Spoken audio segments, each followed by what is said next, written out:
Bonjour à tout le monde. Êtes-vous étourdi par l'actualité américaine? C'est sincèrement, à tous les jours, il y a quelque chose qui mériterait qu'on prenne le temps de faire un podcast complet. Éventuellement, on y viendra, mais pour l'instant, le temps nous manque. L'actualité américaine nous fait tourner la tête.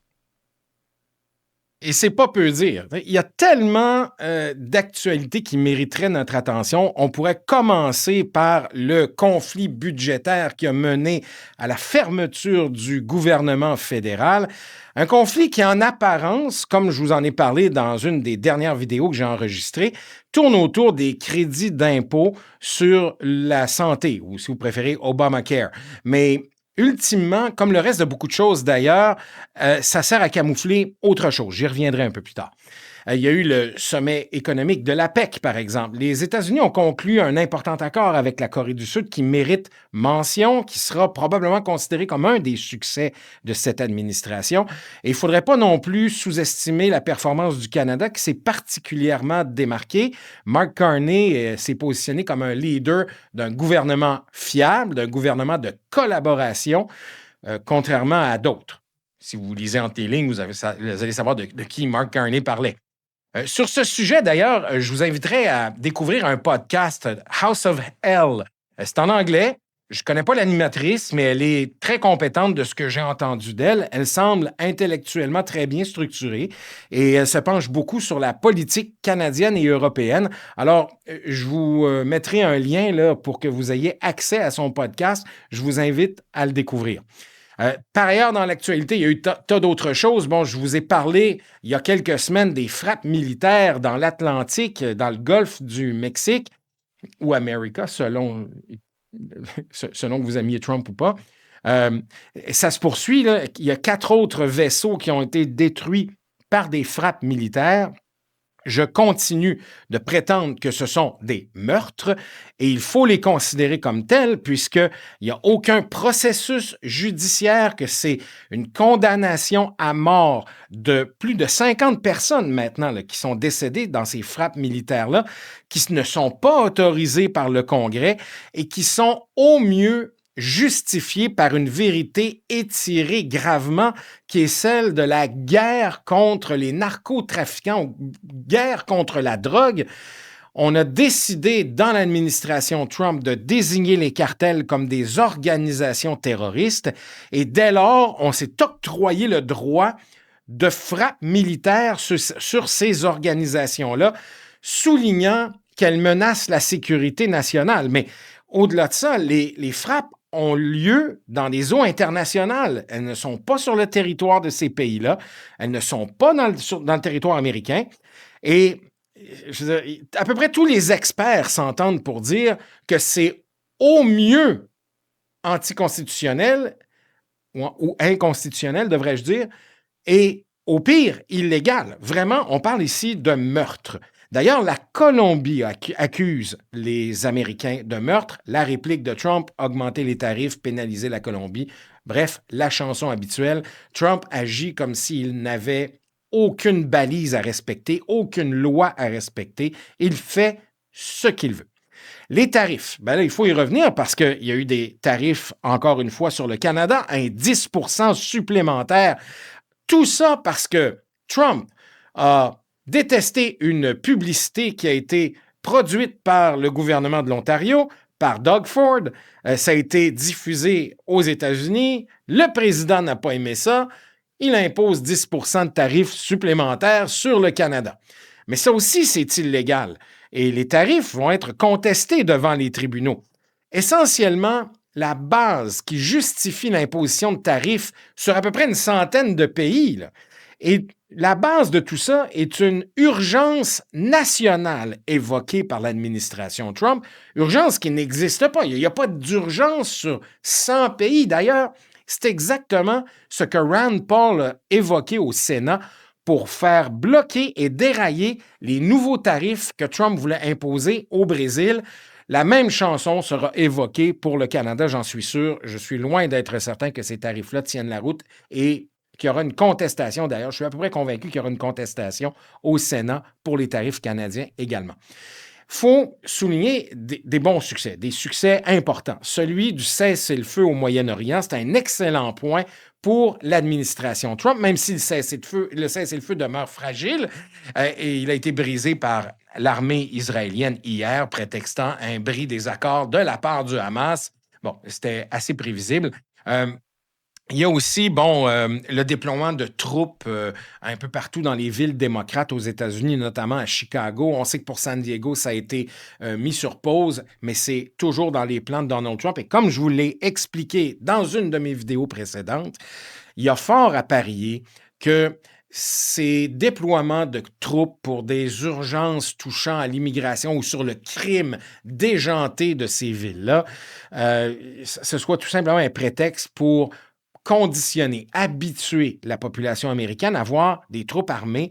Et je prétends que ce sera pour que lors des élections, en 2026 peut-être pour les mi-mandats, j'y croirais, mais plus pour les élections de 2028, je crois fortement qu'il y aura contestation de tous les gains démocrates. On entendra la chanson à laquelle on est habitué, c'est-à-dire qu'il y aura des irrégularités dans l'élection, que ce sont des élections qui auront été truquées, que c'est impossible que Donald Trump ait perdu tel ou tel comté ou tel État durant les élections de mi-mandat ou aux élections de 2028. D'ailleurs, rappelez-vous, là, en 2020, il avait dit que ça n'avait pas été des millions de votes frauduleux en Californie. Il aurait gagné la Californie, un État qui ne vote quasiment jamais historiquement pour les républicains. Alors, il faut être gonflé pour dire ça. Mais de toutes les nouvelles, celle qui me semble la plus importante est celle venant de Steve Bannon. Si vous ne connaissez pas Steve Bannon, c'est un multimilliardaire. Il est propriétaire de Breitbart.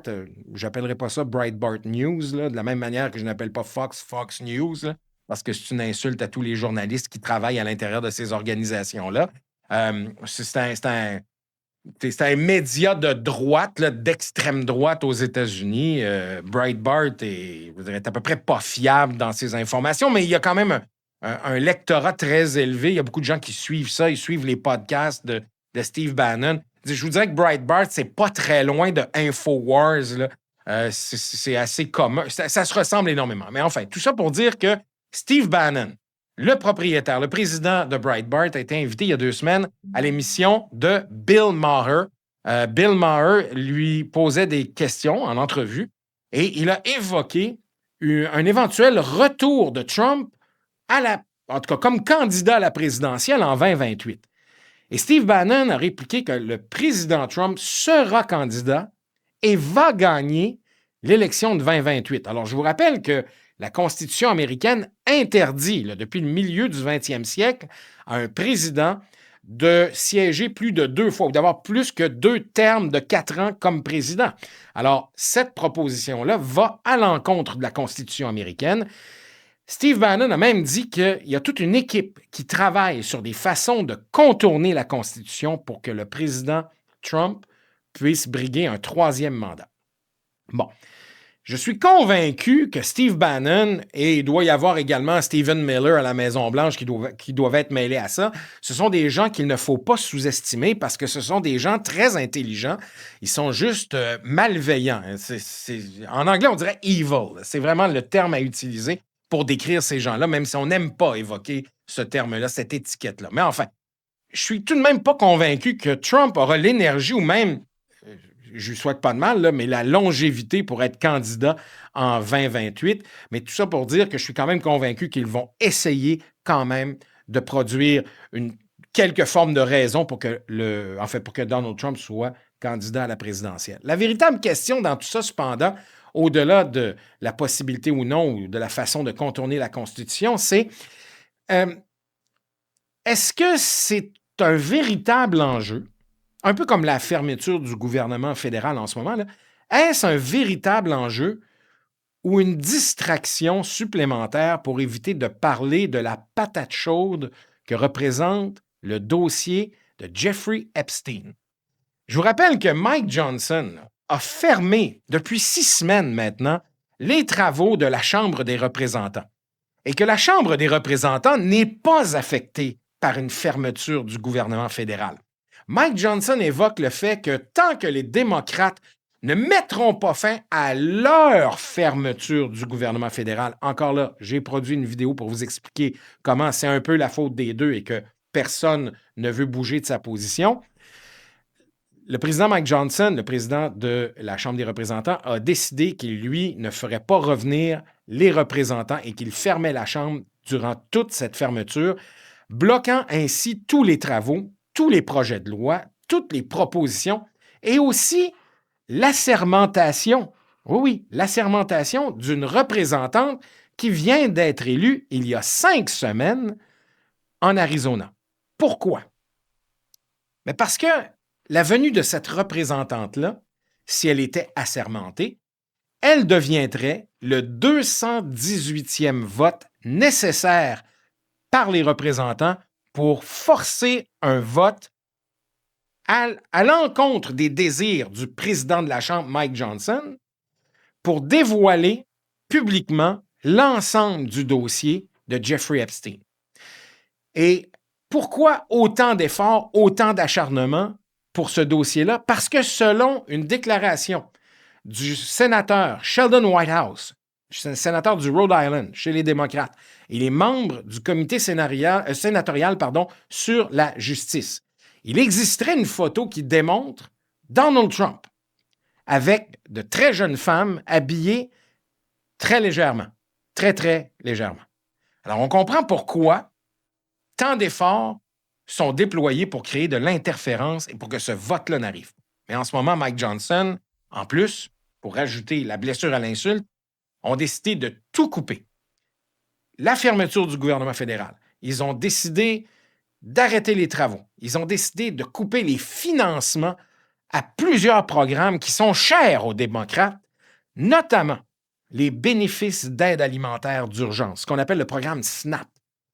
Et durant toute la fermeture, on refuse de financer, même si au département de l'agriculture, il y a des fonds d'urgence, un fonds de prévoyance là, en cas de problème majeur, on refuse de débloquer ces fonds-là. Les bénéficiaires du programme SNAP, à 40 % sont des enfants. C'est donc dire que littéralement, en ce moment, l'administration Trump est à la veille d'affamer des enfants pour protéger des pédophiles.